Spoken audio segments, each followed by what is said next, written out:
Bon, mais bonsoir à tous. Merci encore pour ceux qui ont pu visionner les 70 ou 80 000 vues. Ce soir, c'est pareil, voire même mieux. Je me suis déplacé sur la Vendée, chez un de nos adhérents du SAMU social agricole national, pour tout simplement mettre en avant ces bâtiments, puisqu'il y en a 4 comme ça qui sont arrêtés. Et je profite de ça, et si je suis venu, c'est justement parce que ces jours-ci, on a pu voir des vidéos immondes d'un élevage dans un département voisin, avec des conditions d'élevage déplorables. Donc ça a été filmé par L214 ou Pierre-Paul ou Jacques, et peu importe, mais à voir les vidéos qu'on a vues, c'est immonde, et personne n'est capable de manger la viande qui sort de là-dedans. D'après ce qu'on a vu, vraiment c'est... Voilà. Donc je prends la balle au bon et je me retourne vers les plus hautes sphères de l'État, puisqu'il faut savoir que cette structure a fait remonter l'info, je me répète, mais jusqu'au plus haut politique. Donc, Monsieur de Normandie, j'ai compris que vous avez sur votre bureau un dossier qui concerne cette structure. Et le problème, si vous voulez, c'est que ce bâtiment étant amorti, l'éleveur veut diminuer le nombre de bestioles au mètre carré, voire non pas le diminuer par 2, mais voire même encore mieux, pour du bien-être animal, pour son bien-être à lui, pour ne plus employer d'antibiotiques et pour avoir vraiment une qualité optimum.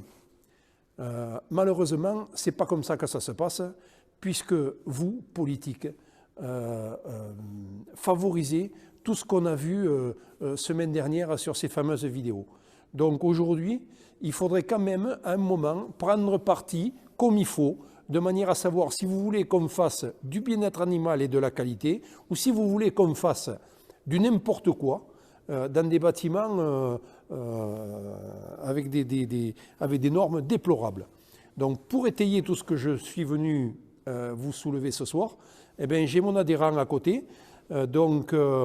Francis, tu vas nous expliquer à un chiffre un petit peu mieux comment ça se passe. Oui, bonsoir. Là, bon, c'est la lumière, on est au soir, bon, c'est pour ça que les néons sont allumés. Hein.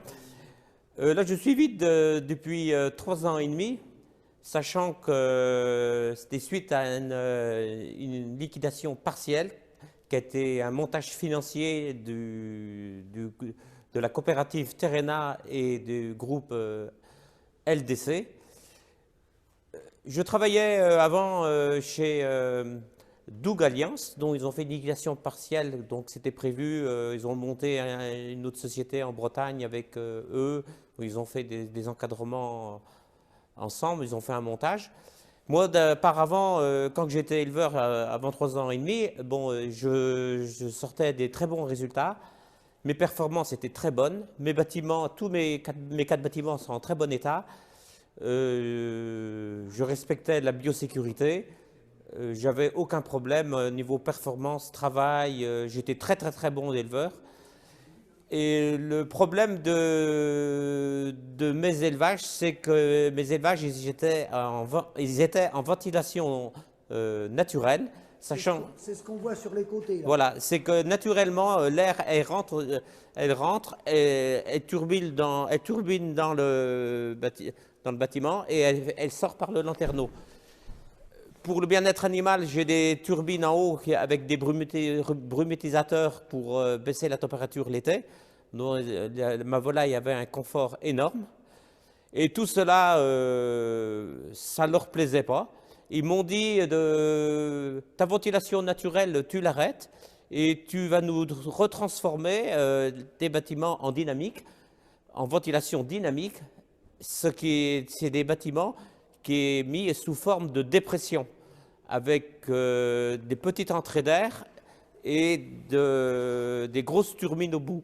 Alors, je vais vous expliquer comment que ça fonctionne. C'est comme si on prend une cocotte minute, on fait une toute petite ouverture sur un côté, à l'autre bout de la cocotte minute, on met un ventilo pour aspirer, et pour apporter de la lumière naturelle, on met des petites fenêtres comme des hublots, mais des fenêtres qui ne s'ouvrent pas.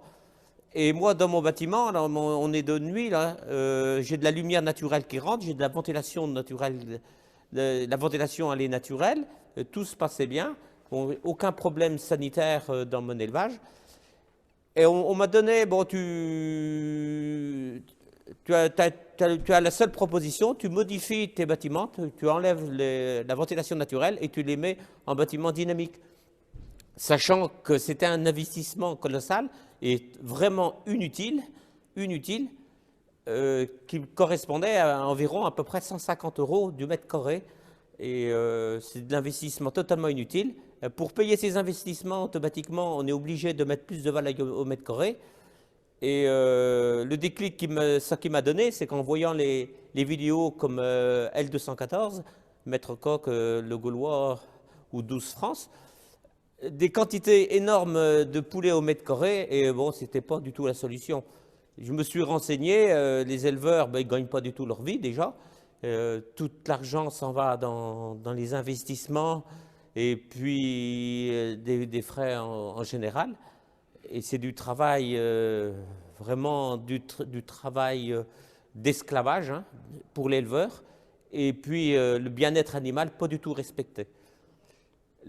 Aussi, ce qui m'a soucié, c'était vis-à-vis des bâtiments dynamiques, c'est qu'au sujet de l'enlèvement, quand on ouvre les portes, automatiquement, il n'y a plus de dépression dans le bâtiment. Et quand il n'y a plus de dépression dans le bâtiment, il n'y a plus de ventilation. Qui dit plus de ventilation dit la souffrance des animaux. Mais tout cela, personne ne le dit. Et là, c'était un investissement en ventilation dynamique. Tu me parlais d'autour de 350 000 € par bâtiment. Par bâtiment. Et vous avez voilà. 4 bâtiments avec ton frère. Donc, ça vous faisait investir 1,4 million. 1,4 million pour produire plus de la volaille au mètre carré, sachant que... Mais c'est pas réalisable, ça, d'investir. Non, c'est pas du tout réalisable. C'est simplement, c'est pour nous menotter pendant 15 ans ou 20 ans dans les investissements, sachant qu'ils étaient sûrs que les industriels ou les opérateurs auraient de la viande à pas cher et l'éleveur était là juste pour travailler comme à titre d'esclave.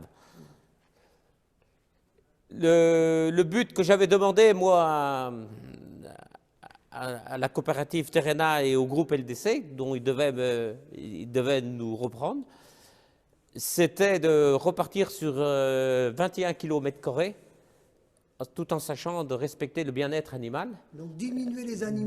Diminuer. Pour mettre moins d'antibiotiques et tout.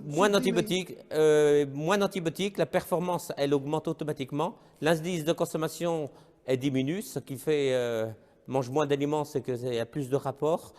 Et on se retrouve aussi pareil avec moins de volailles et la qualité rapport, elle est aussi bonne. Et le bien-être de l'éleveur est respecté et le bien-être des animaux aussi, tout en respectant le cahier des charges et puis la biosécurité. Oui, bonjour. Donc, vous voyez, on était hier on est sur cette exploitation qui est à l'arrêt depuis 3 ans et aujourd'hui, depuis quelques mois, la fédération, les politiques nous prônent l'autonomie et l'indépendance alimentaire pour la France, alors que la France est un pays de producteurs à l'arrêt. C'est un des nombreux exemples. Hein. Malheureusement, il y a beaucoup, on peut aller dans toutes les régions de France, des bâtiments d'élevage à l'arrêt depuis plusieurs années, il y en a à l'appel. Alors, le discours de l'industriel aujourd'hui qui demande à l'éleveur pour le reprendre de réinvestir sur sa ventilation de bâtiment, c'est vraiment la solution qu'ils ont trouvée pour essayer de coincer ces producteurs qui sont sur des bâtiments amortis et qui ont envie de travailler mieux, avec moins de volume de poulet mais une meilleure qualité pour gagner aussi bien leur vie. C'est vraiment que c'est la preuve qu'ils ont besoin que les producteurs soient coincés par des investissements colossaux financiers qui les obligent à produire, quelles que soient, même si les conditions de production ne leur conviennent pas. Et puis après, la question que moi je veux poser à nos amis politiques, que je vois souvent se déplacer, puisque nous on est originaires du Gers, quand ils vont manger, ben, je les vois aller manger dans des auberges de luxe, et est-ce que tous les jours ils vont chez eux, ils mangent du père dodu ou de nos amis le Gaulois, avec des poulets élevés dans ces conditions. Donc moi je pense qu'il faut regarder la vérité en face, remettre, si on veut conserver l'autonomie, il faut remettre ces bâtiments amortis et qui peuvent fonctionner avec des coûts de production moins élevés et remettre les producteurs au travail pour qu'ils puissent gagner dignement et sereinement leur vie. Voilà, moi je pense que une des solutions du problème, elle se pose là aussi. Oui, donc je rajoute au problème de Francis, là les bâtiments, donc on sort des bâtiments, ils sont vides là. Ça concerne l'ensemble des Français parce qu'à travers les impôts que payent les Français, 70% des impôts sont des impôts indirects et 30% des impôts directs. Il n'y a qu'un Français sur deux qui paye l'impôt sur le revenu. Et les coopératives sont subventionnées, ainsi que le syndicat qui est entièrement responsable de la situation. Je parlais de la FNSEA. Et donc ces groupements qui s'appellent LDC ou Terrena sont rattachés à Coop de France, la coopération agricole, hein, et après travaillent avec les plateformes In Vivo, plus de 200 coopératives en France. Et tout ça est rattaché et financé par, les bras sont financés par Unigrain, qui est un fonds d'investissement qui avait été créé en 1963 et qui travaille en cogestion avec l'État, avec la Banque publique d'investissement. Donc le verre est dans le fruit, les politiques sont entièrement responsables, mais alors je dis bien entièrement, que ça soit la gauche, la droite, ils sont tous responsables, ainsi que le syndicat.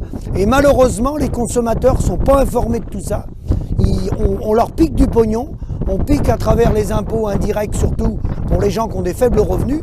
Ils payent en faisant leurs courses ou en roulant en voiture, ils payent des taxes et ils subventionnent indirectement une agriculture qui finalement ruine les paysans et enrichit quelques industriels.